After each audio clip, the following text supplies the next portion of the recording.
Hello, Lo Elo. Welcome to my first ever video, a guide to being better than awful with Varus. I'm Mini Junkie, and I'm making a career out of staying stuck in low elo ranks of solo queue Wild Rift. On this channel, I'll be making guides for beginners by a beginner who never quite gets good enough to rise above plat. My goal is to help you do better than I can, and eventually graduate to videos by Hell's Devil, Darkbreaker, or It's Stewart, or really anyone better than me, which is almost every other channel. No, it is every other channel. Quick warning, I'm prone to dad jokes. I am a crinja, a master of crinjitsu, and you risk cringery by watching my videos. You've been warned. Enough preamble, let's talk about Varus. Varus is commonly considered an A-tier ADC champion in the Rift. I've got a lot of games with him, a modest win rate, and my best game so far was 17-2. But I'd argue that he can be hard to hypercarry with consistently. That said, played well, he can definitely hold his own and contribute to more wins than losses. I'm going to pass along the things I've learned while playing him. There are probably smarter and better Varus players who will disagree with some of this, but they aren't the ones making this video. Now, the elephant in the room with Varus is there are a few distinct ways to play him. For example, you've got AP Varus, you've got Crit Varus, you've got Lethality Varus. After many games, I've landed on Lethality as the build I'm most able to do well with across the entirety of a match and in multiple situations. What I've found is there are a few things we need in order to do well with Varus in low elo. First, we need mana. We need all the mana. Nothing is worse than being extended team fights and suddenly all our abilities are gray and we're firing a pea shooter at kill me range of the enemy team. With the build I'll share here, I find I can spam my abilities in the late game to my heart's content, and it takes a long time to run out of juice. We need cooldown or ability haste. Everyone likes to have their ult up all the time, but in particular, we want Piercing Arrow to be ready to fire constantly. We want to be driving the enemy team nuts with super annoying sniper shots coming at them from the back of the fight on repeat. We need speed. Varus is a low mobility champion and has no real escapes. If we get caught out in a lane, by ourselves, lost and alone, we're likely going to die. But almost more importantly, we want to be able to quickly reposition ourselves during team fights. And that position is almost always going to be in the back like a chicken. Now with those things in mind, here's a build I've settled on after watching other smarter players' guides, asking around on Reddit, and experimentation. I'll put my build up on screen and it's pretty self-explanatory, but I'll make a few notes here. For the aforementioned mana, I build Manamune and I take Mana Flow Band. Note that I don't build Manamune first, but I do start with a Mana Ruby and build it into a tier. Then I pre-order the Yumas, I get that, and then I finish Manamune after. Manamune.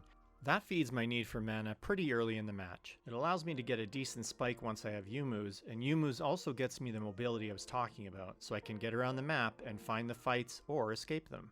In addition to the ability haste on some of these items, I take Lucid boots? Anyway, I take the boots that let me fire Piercing Arrow a lot more often. Back to the point on mobility, in addition to Yumus, I take Proto Belt, usually so I can get the heck out of dodge. I don't take Stasis because in my opinion most of the time, that simply means awkwardly sit amongst the enemy team while they wait to murder me and then die. Duskblade and Cyrilda's Grudge both contribute well to Varus's kit. In particular, Duskblade is good because often we will be firing our Piercing Arrow from almost off screen, getting that you can't see me bonus damage. Because you'll be poking a lot, Airy is also a great rune to have. Often I will hit a Piercing Arrow and the enemy won't die, and then suddenly they do because Airy. So all in all, it's a pretty straightforward build. One option is to swap Mana Flow Band with Sweet Tooth for that tasty extra gold and getting itemized a bit faster. With Varus, count to 3. Get used to the cadence of 1, 2, 3, pop. That's how you unload damage on a target. You can also do 1, 2 pop or 1 pop, but those aren't as catchy. In your head, you want to be imagining that you're adding balloons of acid to your target and then using either Piercing Arrow or Hail of Arrows to pop them and do lots of damage. So with a dragon, 1, 2, 3, pop. 1, 2, 3, pop, etc. With champs, try to get to 3 before firing an ability, but only if it's safe. That said, your ult applies the balloons of dismay to your target and their friends, so you should be ready to count to 2 or 3 and then pop a bunch of them all at once. Always be thinking of the 2 ways of popping the sad sacks. You can either tap Piercing Arrow if they are in close range for the quick pop, or you can charge an arrow or hail of arrows if they are fleeing or moving away from you.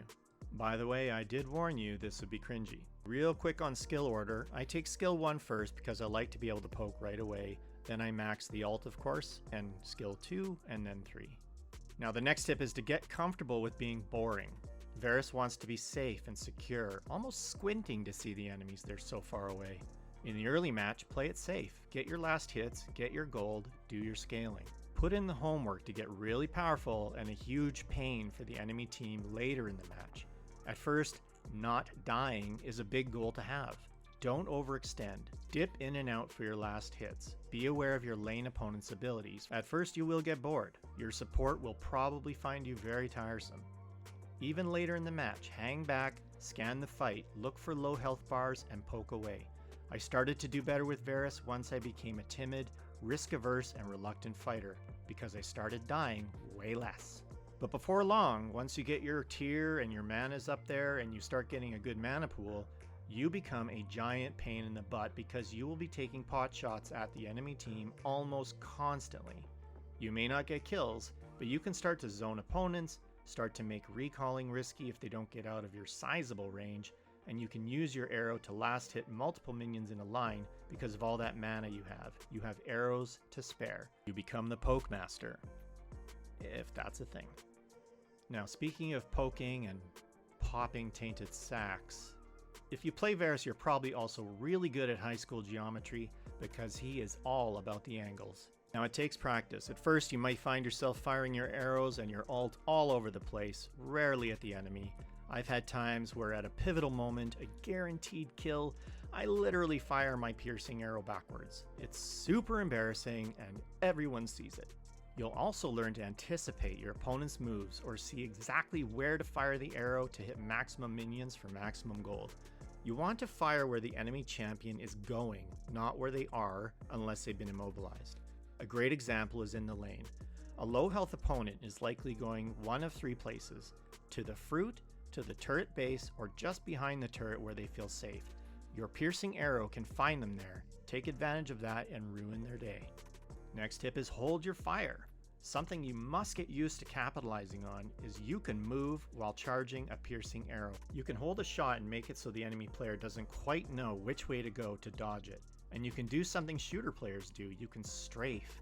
Get used to moving side to side to line up your shot. It could be much easier that way, not just moving the tip of the arrow indicator. And here's a cheesy tip. You can get more kills if you just hold your shot long enough to see the enemy health get to a critically low level. It's kill steal heaven. You didn't hear that from me. Don't abuse it. Don't abuse it. There's another way to capitalize on the ability to move and charge the shot. Frequently when approaching a fight, I will do the following. Tap Blighted Quiver, which empowers the next piercing arrow. Then start charging roughly at max range as you walk towards the fight. As the enemy comes into view, pick the one who's hurt the most or the biggest risk to a teammate and let fly.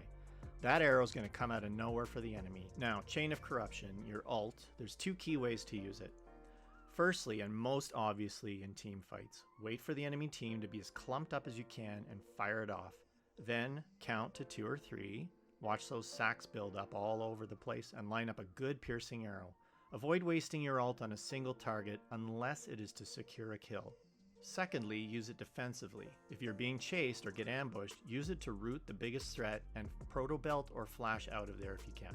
That brings me back to one of the biggest downsides of Varus, which is mobility. If you get caught alone, you are very, very likely going to die. If a Rengar or a Jax pops out at you, or you start getting chased by a Kali, in almost any up-close and personal scenario, you are probably going to die.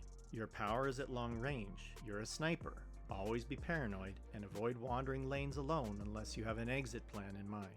Now, I've talked a lot about playing Varus cautiously and almost timidly, shooting from afar. That's ideal for getting started, minimizing deaths, and getting some good kills and plays in. But Varus can also be aggressive. You will get so comfortable with his ability set, his limitations, his capabilities, that you will start to take bigger risks with bigger payoffs, and that is 100% fine. Go crazy once you get the hang of things. Hey, if you're a Varus player, either new or veteran, with more tips or build thoughts to share, please feel free to comment below. I'd love to hear them. I'd love you guys to share these tips with each other. I hope you found this helpful. Happy hunting, and we'll see you in the rig.